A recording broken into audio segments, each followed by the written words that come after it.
প্রতারকদের ফাঁদে বেকার যুবক যুবতী ও গৃহবধূরা, অভিযোগ সিউড়ি থানায়। কথার ছলে ভুলিয়ে আর্থিক প্রতারণার অভিযোগে 4 ব্যক্তির বিরুদ্ধে সিউড়ি থানায় লিখিত অভিযোগ জমা করলেন প্রতারিতরা। ক্ষুদ্র ব্যবসার জন্য মাসে মাসে টাকা পাওয়া যাবে এই প্রতিশ্রুতি দিয়ে জেলার কয়েক হাজার ছেলে মেয়ের কাছ থেকে ওই ব্যক্তিরা অন্তত 20 লক্ষ টাকা আত্মসাৎ করেছেন বলে অভিযোগ প্রতারিতদের। এর আগে ওই 4 ব্যক্তির কাছে টাকা ফেরত চাইতে গেলে বা অভিযোগ জানানোর ভয় দেখালে তাদের প্রাণে মেরে ফেলার হুমকি দেওয়া হতো বলেও দাবি করেছেন প্রতারিতরা।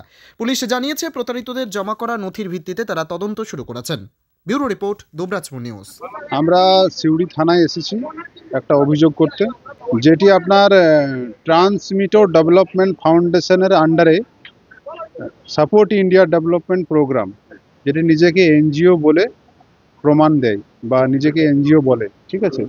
সেই এনজিও আমরা কিন্তু যথারীতি স্কিল ডেভেলপমেন্টের উপরে ওনারা কাজ করছিল। ওনারা বলছিল যে স্কিল ডেভেলপমেন্টের উপরে আমরা কাজ করছি, আপনারা এখানে যুক্ত হয়ে এবং অনেককে যুক্ত করে আপনারা এখান থেকে একটা অনুদান রাশি পাবেন। তখন ওনারা বলেছিল 475 টাকা মাসে দিতে হবে। এটা 2023-এর কেস বলছি, আগস্ট মাসে 475 টাকা দিয়ে রেজিস্ট্রেশন করার পর 50 টাকা করে মাসে মাসে দিতে হবে অনুদান রাশিটা। তাহলে 625 টাকা দিলে আমাদেরকে বলেছিল যে 3 মাসের মাথায় 3 মাস পর চতুর্থ মাসে আমরা 3000 করে টাকা দেবো নিজের পায়ে দাঁড় করানোর জন্য। এবারে সেই 3000 টাকা থেকে গরিব মানুষরা অনেক কিছু করতে পারে বা নিজের পায়ে দাঁড়াতে পারে, কিন্তু সেটা বলার পর ওনারা কোনো কিছুই করেনি। ওনারা 4 মাস তো পেরিয়ে গেল, প্রায় 1.5 বছর হতে লাগলো, আমরা কিন্তু এখনো পর্যন্ত টাকা পাইনি। আমরা প্রতারণার শিকার হয়েছি এবং ভুল পথে পরিচালিত হয়েছি। কাঞ্চন ঘোষ হচ্ছে এটার জন্য মেন অ্যাকিউজ, ঠিক আছে। উনি আমাদের বীরভূম জেলার ইনচার্জ। ওনাকে দেখে কিন্তু আমরা টাকাটা দিয়েছিলাম। আমরা কোনো সংস্থাকে বা কোনো কোম্পানিকে আমরা জানি না বা চিনি না। কাজটা ছিল স্কিল ডেভেলপমেন্টের উপরে। সেটা ওনারা সিউড়িতে এখানে অফিস করেছিল, বলেছিল যে আমরা এখানে অফিস করছি।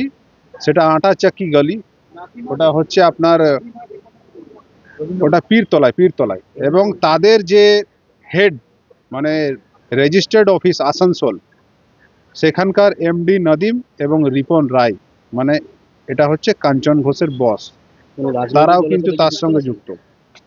রাজনৈতিক দলের সঙ্গে দাদা আমরা জানি না যুক্ত আছে কিনা, কিন্তু সম্পূর্ণভাবে এটা ফ্রড।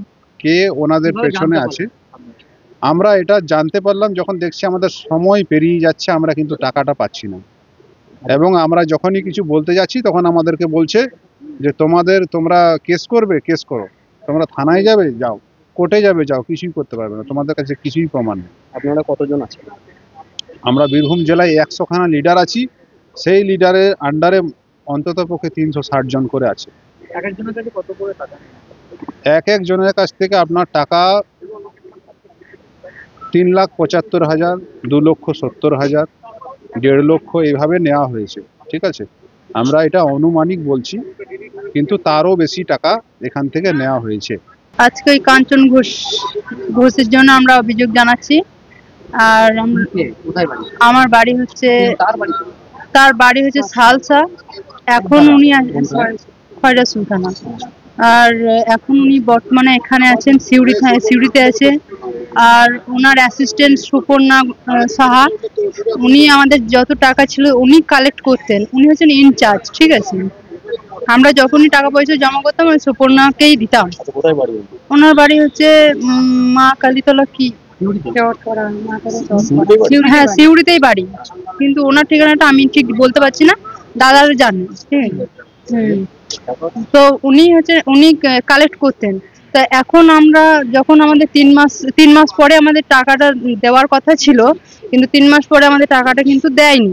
তখন আমরা জানাই যে আমাদের টাকাগুলো কেন হচ্ছে না, কেন দিচ্ছে না। আমরা যখন জানাই তখন বলেছিল যে দিয়ে দেবে করে, কিন্তু আমাদেরকে এতদিন কাটিয়ে দিল।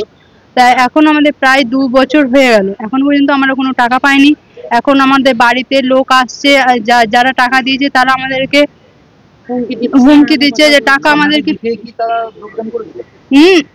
না না আমাদেরকে আমরা তো গিয়েছিলাম ওদের কাছে যে এই আপনারা আসুন, মিটিং হয়েছিল, হুমকি দিয়েছিলেন। আমি যে লোকগুলোকে মানে করিয়েছি সেই লোকগুলো আমাদেরকে বাড়িতে হুমকি দিয়েছে যে আমাদেরকে টাকা ফেরত দিন। আমরা এখন টাকা কোথায় পাবো? আমাদেরকে যদি টাকা না দেয় তাহলে আমরা টাকাটা কোথায় পাবো? সেই জন্য আমাদের বেশি করে আমরা এসেছি যে আমরা টাকাটা যেন আমরা যে টাকাটুকু দিয়েছি সেই টাকাটা আমরা যেন ফেরত পাই। তো উনি তো কোনোভাবে আমাদেরকে দিচ্ছে না, বারবার হুমকি দিচ্ছেন যে মানে কাঞ্চন ঘোষ আমাদেরকে হুমকি দিচ্ছে, বলছে তোমরা যাও থানায় যাও, কি করতে পারো আমরা দেখছি।